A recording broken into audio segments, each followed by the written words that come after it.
Hello everyone, this is Deepak Kumar. I am your English trainer and welcome back to my YouTube channel JS Dynamic English Spoken Academy. और आप देख रहे हैं EWD English with Deepak sir. आज फिर से आप लोगों के लिए एक और वीडियो के साथ मैं दीपक सर। और आज आपकी वीडियो में जिस पहले की वीडियो जो आपने देखी थी उसमें आपको नाउन बेसिकली पढ़ाया था मैंने, और उसमें डेफिनेशन नहीं लिखाई गई थी, सिर्फ आपको वर्बली याद कराए गए थे पांचों नाउन जो काइंड्स ऑफ नाउन थे। लेकिन आज आपको डिटेल में लिखाए जाएंगे डेफिनेशन। तो सबसे पहले तो आप कॉपी और पेन निकाल के बैठिए ताकि आप उन्हें नोट कर सकें और बाद में रीड कर सकें। तो कॉपी और पेन निकाल लीजिए। और हाँ, सबसे पहले आप अगर मेरे चैनल पर नए हैं तो सब्सक्राइब करना ना भूलें और ना ही वीडियो को लाइक करना भूलें। और नीचे जो बेल आइकन है उसे जरूर प्रेस कर दें सो दैट आप फ्यूचर में जो भी वीडियो देखें उसका पहला नोटिफिकेशन सबसे पहले आपके पास आए। तो ज़्यादा बातों को ना करते हुए वीडियो करते हैं start. Let's start.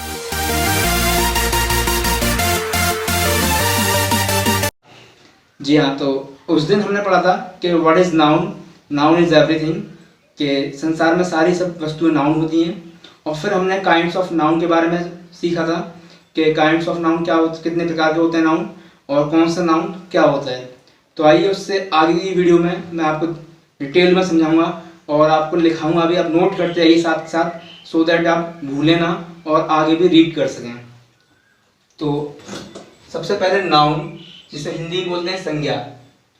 What is noun question अक्सर पूछ भी लेते हैं, तो इसके लिए शॉर्ट से डेफिनेशन है कि the words that stands for name it's all noun. एक बार फिर से रिपीट करते हैं, the words that stands for name it's all noun. अब आप कहेंगे सर हमने तो नाउन की डेफिनेशन पढ़ी थी कि noun is the name of person place और थिंग, बट बताना चाहूँगा वो आपकी डेफिनेशन सही है लेकिन अधूरी कह सकते हैं, या फिर आप जो 12th तक रीड करी थी वो कह सकते हैं। लेकिन जब आप प्रिपरेशन करते हैं किसी गवर्नमेंट जॉब की तो वहाँ पे आपको थोड़ा एडवांस में चलना होता है। तो आइए चलते हैं एडवांस की तरफ। तो ये noun, what is noun, the words that stands for name it's all noun. Example में air, light, book, Sohan, Agra etcetera. Hindi में आप कह सकते हैं कि संसार में सारी चीजें नाउन हैं, या फिर बोल सकते हैं इंग्लिश में एवरीथिंग इज नाउन। आप इस डेफिनेशन को भी रेफर कर सकते हैं, इसको भी रेफर कर सकते हैं व्हाट इज नाउन की जगह, और आप noun is the name of person place और थिंग भी बोल सकते हैं। आइए आप चलते हैं काइंड्स ऑफ नाउन की तरफ। हमारे नाउन 5 प्रकार के होते हैं, संज्ञा 5 प्रकार के होते हैं। The very first one proper noun, and the second one common noun, the third one collective noun, the fourth one material noun, and the fifth one abstract noun. एक बार फिर से रिपीट करते हैं, very first one proper noun, and the second one common noun, third one collective noun, fourth one material noun, fifth one abstract noun. ये हमारे 5 प्रकार के नाउन होते हैं। आप नोट कर लीजिए अच्छे से सो दैट बाद में आपको प्रॉब्लम ना हो, जो बिगिनर्स हैं उनके लिए। आइए the very first one proper noun के बारे में हम बात करते हैं, जिसकी डेफिनेशन है proper noun is the name of some particular person, place, thing और एनिमल। एक बार फिर से रिपीट करते हैं, proper noun is the name of some particular person, place, thing और एनिमल। मीन्स प्रॉपर नाउन किसी भी पर्टिकुलर पर्सन का नाम, प्लेस का नाम, वस्तु का नाम और जानवर का नाम को ही प्रॉपर नाउन कहते हैं। मींस प्रॉपर नाउन एक वह नाउन है जो किसी भी पर्टिकुलर थिंग का नाम या पर्टिकुलर पर्सन का नाम पर्टिकुलर, जैसे कि मेरा नाम दीपक कुमार है, दीपक मेरा नेम है पर्टिकुलर, तो मैं प्रॉपर नाउन। तो इसी तरीके से किसी भी चीज का पर्टिकुलर नेम वो प्रॉपर नाउन कहलाता है। ये उसके एग्जाम्पल हैं, जैसे कि आप आगरा ले सकते हैं, सोहन या किसी का नाम, आगरा, सोहन या फिर किसी का नाम पर्टिकुलर ही प्रॉपर नाउन कहलाता है। आई होप आपको इतना अच्छे से क्लियर हो गया होगा कि सबसे पहले नाउन क्या है कि एवरीथिंग इज नाउन, या फिर आप कह सकते हैं the words that stands for name it's all noun. फिर चलते हैं हम काइंड्स ऑफ नाउन पर। तो 5 प्रकार के नाउन होते हैं, proper noun, common noun, collective noun, material noun, abstract noun. उसके बाद हम पढ़ने वाले हैं the very first one proper noun के बारे में। प्रॉपर नाउन की definition, proper noun is the name of some particular person, place, thing और एनिमल। एग्जाम्पल आपके सामने है, इसका स्क्रीनशॉट ले लीजिए सो दैट आप इसे नोट कर सकें, बाद में रीड कर सकें। इसका एक स्क्रीनशॉट ले सकते हैं आप। देखिए, बताना चाहूँगा किसी भी एग्जाम में सिर्फ डेफिनेशन जानने से ही काम नहीं चलता, और ना ही सिर्फ डेफिनेशन से ही कोई किसी एग्जाम को हम क्रॉस कर पाते हैं। किसी भी एग्जाम को क्रॉस करने के लिए हमें उसके एरर्स की नॉलेज होना बहुत ज़रूरी है। तो उसके लिए हमें डेफिनेशन ही नहीं, साथ ही साथ उसके कॉमन एरर कैसे ढूंढे जाते हैं, उनके रूल्स पता होने चाहिए। तो आइए चलते हैं इससे आगे। प्रॉपर नाउन की आपने डेफिनेशन शायद नोट कर ली होगी, या फिर आप स्क्रीनशॉट ले लीजिए। उसके बाद चलते हैं इनके कॉमन एरर्स पे कि किस तरीके के एरर्स एग्जाम में पूछे जाते हैं। स्क्रीनशॉट ले लीजिए फास्ट।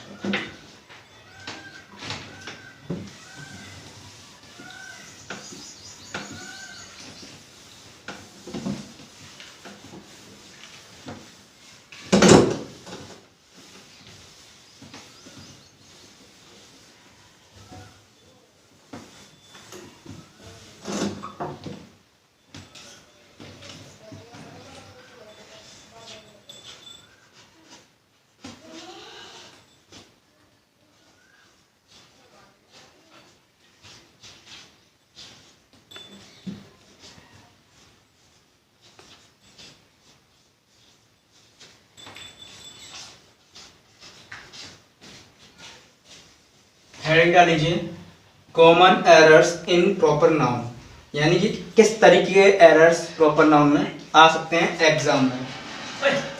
तो आप नोट कर लीजिए फटाफट, साथ साथ नोट करते चलें सो दैट आगे बढ़ते चलें, हम कोर्स को आगे लेते चलें। तो सबसे पहले 4 एग्जाम्पल नोट कीजिए। सबसे पहले the very first one, 4 example लेते हैं। Ram is a good boy. The second one, Ram is a good boy. The third one, the India is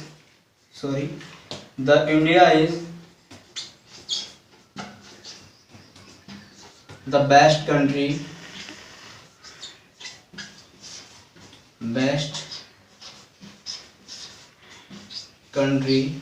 And the fourth one, India is the best country.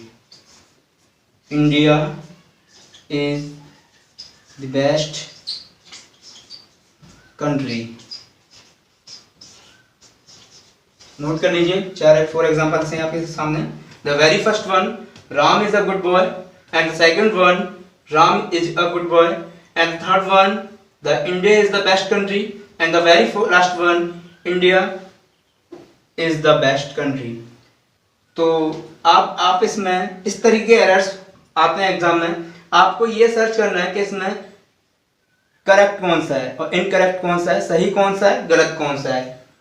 तो सबसे पहले अब इसको note करने के बाद हेडिंग डालेंगे आप लोग इम्पोर्टेंट रूल्स। इतना पहले नोट कर लीजिए, उसके बाद आगे बढ़ते हैं। स्क्रीनशॉट ले लीजिए इतने का। चलिए अब हेडिंग डालिए important rules. The very first one, rule में नोट नंबर 1 डालेंगे आप। रूल नंबर 1 है आपका कि in proper noun the very first one letter should be written in capital word.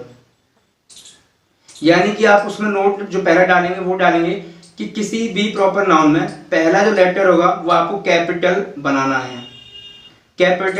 है, जी। चलिए आगे बढ़ते हैं। रूल नंबर 2 लिखेंगे 90% no article should be use in proper noun. 90% no article should be use in proper noun. Hindi में repeat करता हूं कि 90% सामान्य तौर पर कोई भी आर्टिकल यूज नहीं किया जाना चाहिए प्रॉपर नाउन में। 90% आर्टिकल यूज नहीं होगा प्रॉपर नाउन में। नोट कर लिया। चलिए अब चलते हैं इन 4 एग्जांपल्स की तरफ। जैसा कि पहला रूल हमने पढ़ा था कि पहला लेटर प्रॉपर नाउन में बड़ा होना चाहिए। तो देखिए क्या इसमें पहला लेटर बड़ा है? नहीं ना, गलत। फिर दूसरा रूल पढ़ा था हमने कि 90% आर्टिकल यूज नहीं होता प्रॉपर नाउन में। तो देखिए आर्टिकल यूज हो गया द, ये भी गलत। इसलिए सिर्फ दो ही एग्जांपल सही है, the very first one and the last one, क्योंकि इसका पहला लेटर भी बड़ा है और साथ ही साथ इसमें कोई आर्टिकल भी यूज नहीं हुआ है प्रॉपर नाउन के साथ। नोट कर लीजिए, स्क्रीनशॉट ले लीजिए फास्ट। चलिए आगे चलते हैं, एक और हेडिंग डालेंगे नोट में। यदि किसी भी देश के साथ कोई महत्वपूर्ण कार्य, यदि किसी भी देश के साथ महत्वपूर्ण कार्य, लिख लीजिए महत्वपूर्ण कार्य, या फिर सैटेलाइट लॉन्च या किसी युद्ध की घोषणा की जाए या के बारे में बात की जाए, तो वहां पर प्रॉपर नाउन के साथ या प्रॉपर नाउन से पहले आर्टिकल का प्रयोग कर देते हैं। एक बार फिर से रिपीट करता हूं, किसी भी देश में सैटेलाइट लॉन्च या युद्ध की घोषणा के बारे में बात की जाए या कोई महत्वपूर्ण कार्य के बारे में बात की जाए, तो वहां पर प्रॉपर नाउन में आर्टिकल को रेफर कर देते हैं। एग्जाम्पल लिखिए फिर से 4।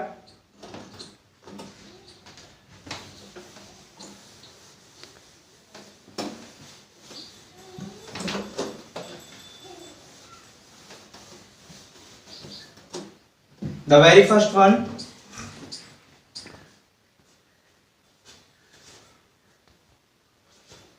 India has won the match. Second one, the India have won the match.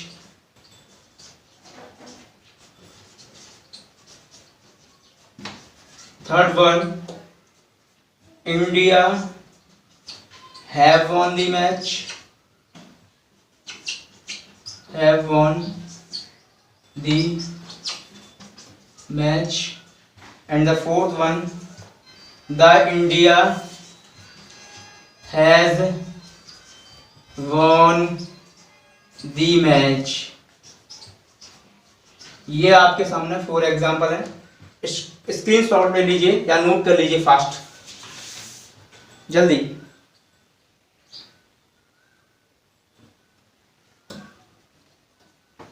कर लिया? चलिए एक नोट हेडिंग और डाल लीजिएगा जो आपने पहले नोट किया था कि किसी भी देश में अगर महत्वपूर्ण कार्य या कुछ सैटेलाइट लॉन्च किया जाता है तो उसके साथ हमेशा आपको आर्टिकल तो फॉलो करना ही करना होता है, और साथ ही साथ जो वर्ब होती है वो प्लूरल रेफर करते हैं। जो वर्ब होती है वो प्लूरल रेफर की जाती है। जी हाँ, एक ब्रैकेट में हेडिंग बना दें कि वर्ब जो है वो प्लूरल रेफर की जाएगी, ऐसे करके वर्ब प्लूरल यूज की जाएगी इसमें। तो देखिए the very first one example, India has won the match, article नहीं है, गलत। The India have won the match, the India have won the match, इसे आप सही कर दीजिए, बाकी गलत कर दीजिए। आप कहेंगे सर इसमें भी आर्टिकल है लेकिन इसमें हैज है, इसमें हैव है। मैंने क्या बोला था कि जब किसी देश के महत्वपूर्ण कार्य की घोषणा की जाए तो इसमें जो है इंडिया मैच जीती है, अनाउंस किया जा रहा है, घोषणा की जा रही है, तो सबसे पहले आर्टिकल फॉलो करेंगे और फिर वर्ब जो होगी हमारी प्लूरल होगी, इसलिए ये सही है। और 1 2 और ये आपके तीनों गलत हैं। तो आई होप आपको वीडियो पसंद आई होगी, और आज की इस वीडियो में हमने सीखा प्रॉपर नाउन के बारे में और उसके एरर्स किस तरीके से आप सर्च करेंगे, किस तरीके से आप ढूंढेंगे। और जो इसकी एक्सरसाइज है वो आपको डिस्क्रिप्शन में मिल जाएगी, आप खोलें उसमें आपको मैं एक्सरसाइज दे दूंगा जिससे आप घर पे रिवीजन कर सकते हैं। तो आई होप आपने इसका स्क्रीनशॉट ले लिया होगा। The very first one rule हमने सीखा कि प्रॉपर नाउन में पहला लेटर कैपिटल बनता है और 90% आर्टिकल यूज नहीं होता। सेकंड वन, अगर किसी देश के बारे में कोई अनाउंस हो रहा है या युद्ध की घोषणा की जा रही है या सैटेलाइट लॉन्च हो रहा है तो ऐसे केस में हम आर्टिकल भी फॉलो करेंगे और वर्ब जो होगी हमारी वो प्लूरल होगी। तो आज के लिए इतना ही काफी था। अब मिलते हैं कल की वीडियो में कॉमन नाउन के साथ और उसके कॉमन एरर्स के साथ। चलिए चलते हैं, तब तक के लिए be safe, stay at home, अलविदा। और हाँ, चैनल को सब्सक्राइब करना ना भूलें और वीडियो को लाइक करना ना भूलें। तब तक के लिए धन्यवाद।